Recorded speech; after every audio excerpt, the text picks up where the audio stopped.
क्या करें? बोले करो का सवेरे 4 बजे गाड़ी कर लो जाए बेचे आओ। सवेरे बुढ़ारे 4 बजे लाद ले गो छोर मंडी ले गो।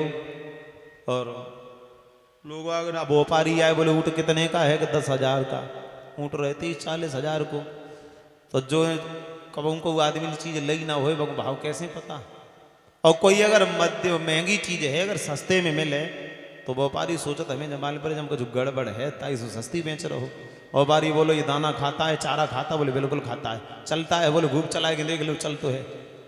व्यापारी ऊँट के पीठे सवार हो नवाज के चक्कर लगाए, वहीं चोर वहीं खड़ो रहो, वहीं पास में आएगा। बोले ऊँट तो सही है लेकिन रुपया सही बता।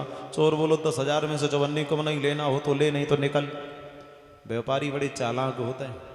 व्यापारी ने दिमाग लगाओ कि हम जो ऊँट को लेके पीठे बैठ के पूरी नमाज घूमे आए लेकिन जो यहीं खड़ो रहो कोई ना है। व्यापारी बोलो दोबारा फिर एक दाएं चेक कर लें। बोले एक दाएं नहीं 10 दाएं कर ले लेकिन जल्दी करो। व्यापारी फिर ऊँट के पीठे बैठो नमाज को रोंड मारो सीधो नहीं करेगा। अब चोर वहीं खड़ो।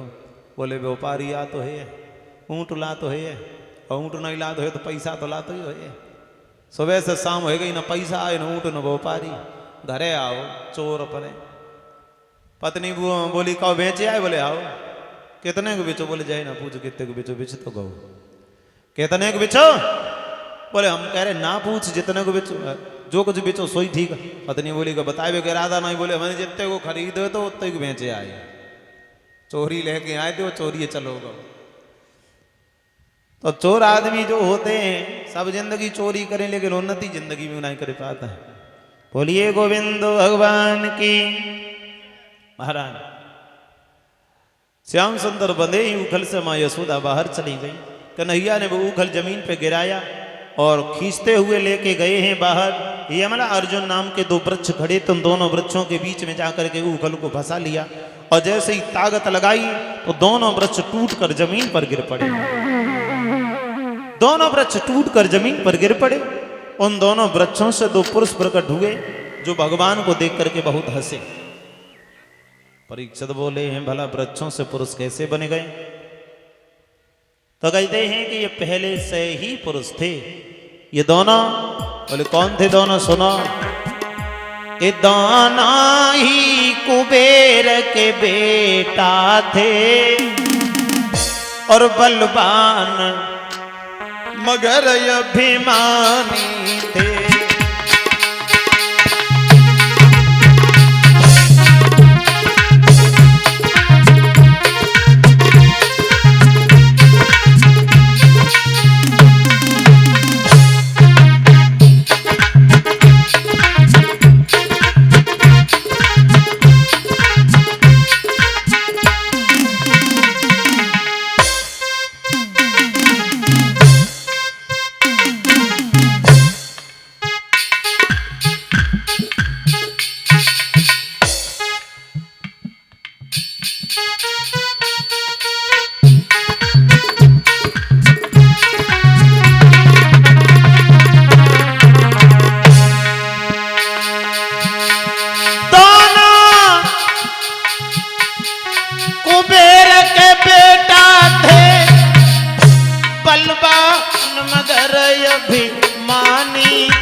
दोनों कैलाश निवासी थे, दोनों शंकर वरदानी थे।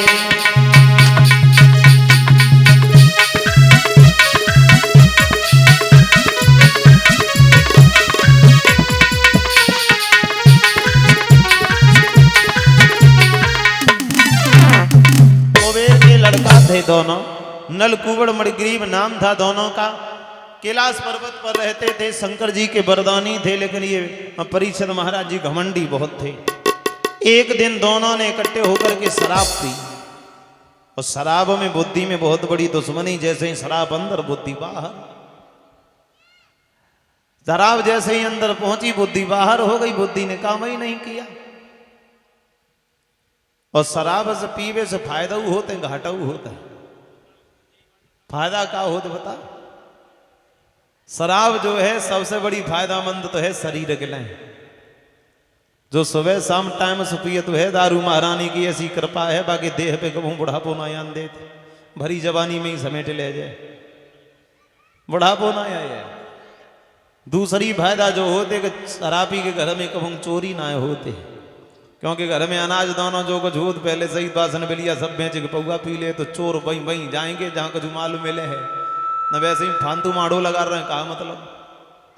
तीसरी फायदा जो होते गांव की गली में चाहे कितने कट्टर कुत्ता होवे और शराबी को नाली में पड़ो होवे, मुंह से बदबू आत हो, कहीं पलटी आ रही हो और कितने गली के कट्टर कुत्ता हो, लेकिन काटे गो ना कुत्ता बाग जाइए आराम से देखे भैया यहाँ सोई रहे, जाएगे आराम से बगे मुँह को चाटे, चाटर रहे चाटर रहे चाटर रहे, प्यास लगे पानी पिवा दिए फिर चाटन लगे, बड़ी सेवा करते हैं।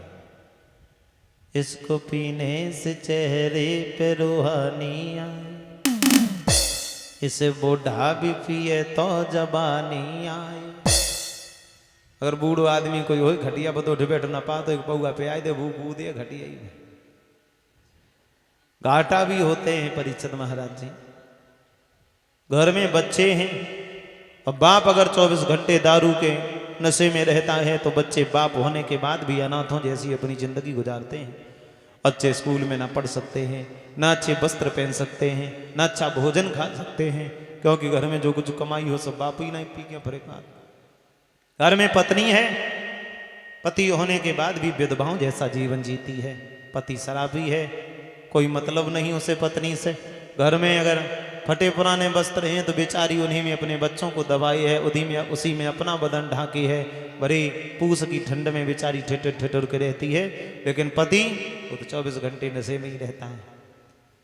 समाज में भी सम्मान नहीं होता है, घर परिवार भी अच्छा नहीं होता है। तो इसलिए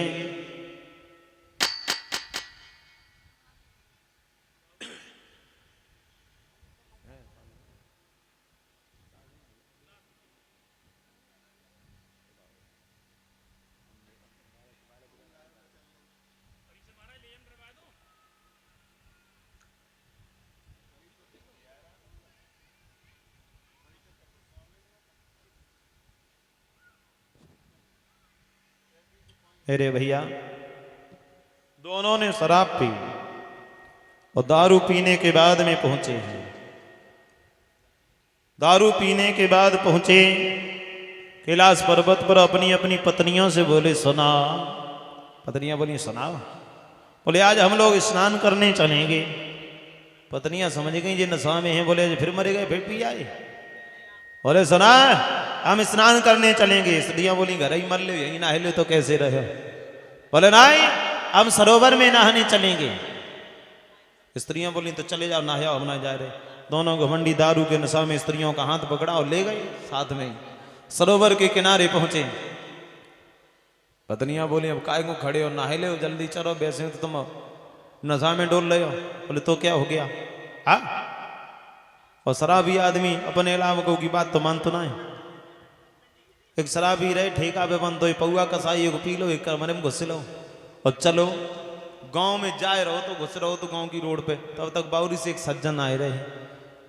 सो शराबी बोला कहाँ जा रहे हो। सज्जन बोले 2 दिन से जुकाम है, जुकाम नहीं जा रहा, तो सोच रहे डॉक्टर से दवाई ले आए। शराबी पौआ गुस्से तो कोई निकारो बनो, खोलो एक ढक्कन करो, बोले जाए पियो जुकाम चलो जाए। और सज्जन आदमी बोला तुम शराबी हो तो पूरी दुनिया को शराबी समझते हो, हैं? जा से कहूं जुकाम जाते। शराबी बोला जुकाम की बात कर रहे हो, जाते अच्छे अच्छे जमींदार की जमीन चली गई, जा से अच्छे अच्छे इज्जतदार की इज्जत चली गई, जा से कई लोग की घरवारी चली गई, तुम जुकाम की बात कर रहे हो। पियो चलो जय हाल। दोनों खड़े किए, अपनी पत्नियों को जवाब देते नहाओ। पत्नियां बोली तो नहाओ। दोनों घमंडी बोले ऐसे हम थोड़ी नहीं नहाएंगे। तो कैसे नहाओगे। स्त्रियां बोली जैसे मत हो तैसे मर लो। बोले ऐसे नहीं नहाएंगे तो कैसे नहाएंगे। बोले सुना जे कपड़ा धरा उतारी मेरी रनिया और चलो नंगे होई के नहावे।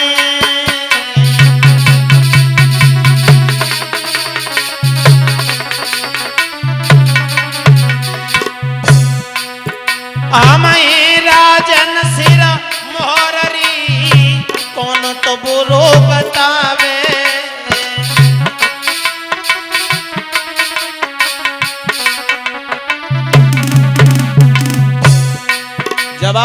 बोले दोनों घमंडी ये वस्त्र निकालो और बिल्कुल नगिन होकर के सरोवर में हम और तुम नहाएंगे। स्त्रियां समझाने लगी, पागल हो गए हो, दारू पी रखी, तुम्हारी बुद्धि काम नहीं कर रही। जल में वरुण देवता का वास होता है और नगिन होकर के ऐसे खुले में और वो भी जल के अंदर नहाओगे, कहीं कोई आ गया और ना आ गया तो वरुण देवता का अपमान तो होगा। हमारी बुद्धि काम नहीं कर रही है, ना। पत्नियां समझाने लगी, लेकिन दोनों घमंडियों ने कुछ नहीं माना। दारू के नशा में क्या काम किया। महाराज की समझाई रही हैं दोनों नार, एक न मानी बात नार की, कपड़ा धरे उतार। भैया दोनों नंगे वह नारिन के संग नाते, दादा दोनों नंगे वह नारिन के संग नाते।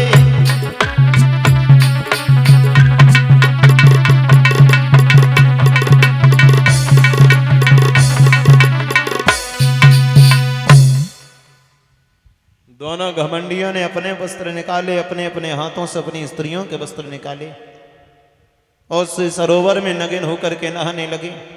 तब तक ब्रह्मा पुत्र देव ऋषि नारद निकले। नारद को देख करके स्त्रियों ने तो अपने अपने वस्त्र पहन लिए, लेकिन ये दोनों घमंडी जड़ की तरह उसी जल में खड़े रहे। नारद ने आकर के श्राप दिया है कि तुम जाओ, दोनों जड़ की तरह खड़े हो, मैं तुम दोनों को श्राप देता हूं कि दोनों जड़ ही हो जाओ। जैसे ही नारद को श्राप लगो, नशा पता ही नहीं